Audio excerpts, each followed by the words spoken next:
32 cases of political violence have been recorded in KwaZulu-Natal since June last year. In 2018, President Cyril Ramaphosa formed an Inter-Ministerial Committee to look into such cases. Now, just recently, convicted murderer Fiso Ntuli was given 6 life terms for killing ANC councillor Tami Nyembe. Police Minister Cele gave an update on the situation today. Our senior reporter Dasen Thathiah was there. He joins us now live. So, Dasen, this is interesting because despite this task team, there's been an increase in political killings over the past few months. What are they saying about that? There have been, Shahan, and we don't need to look far back. We can just look at the past month, and there were 2 killings that we know of in KwaZulu-Natal. I mean, one of those was the Amajuba district speaker, Mr. Reginald Ndima, and the one before that was eNCA of the ANC. So that's quite recent. But beyond that, if you look at last year and you look at the period around the local government elections, that's when there was a spike, and a significant one at that. So leading up to the elections and just after the elections, a lot of those killings relating to councillors and the candidates which were meant to be councillors.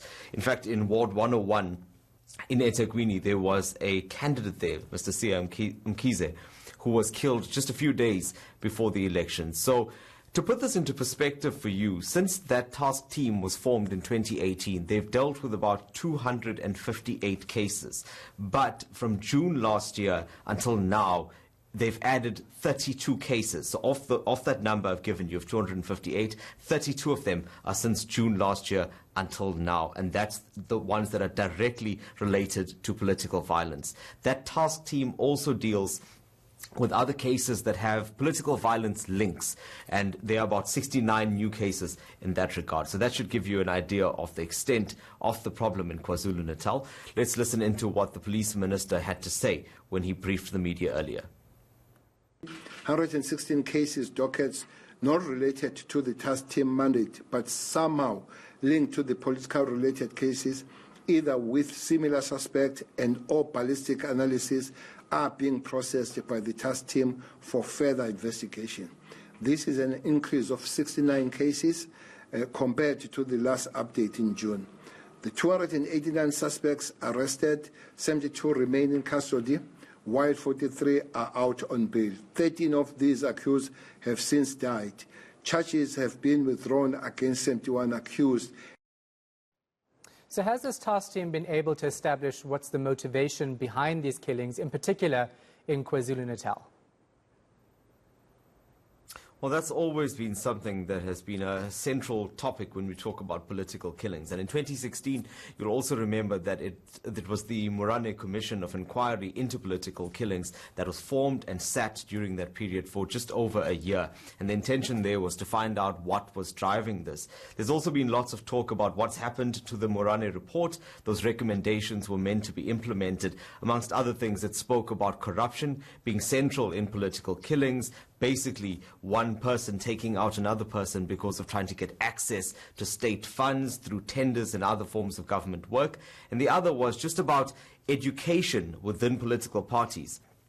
Do these parties and their members know enough and understand how they are meant to conduct their business?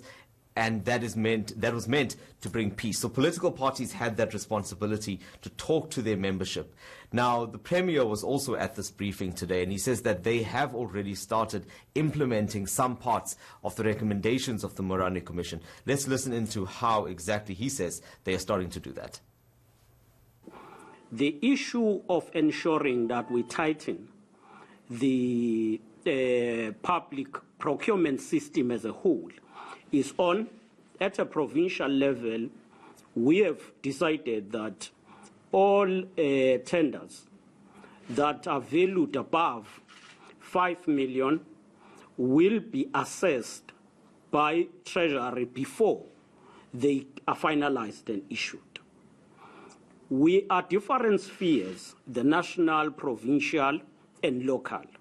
However, through the intergovernmental relations framework, we continue to impress on municipalities to ensure that there is transparency. Our senior reporter Dasen Thathiah is in Durban.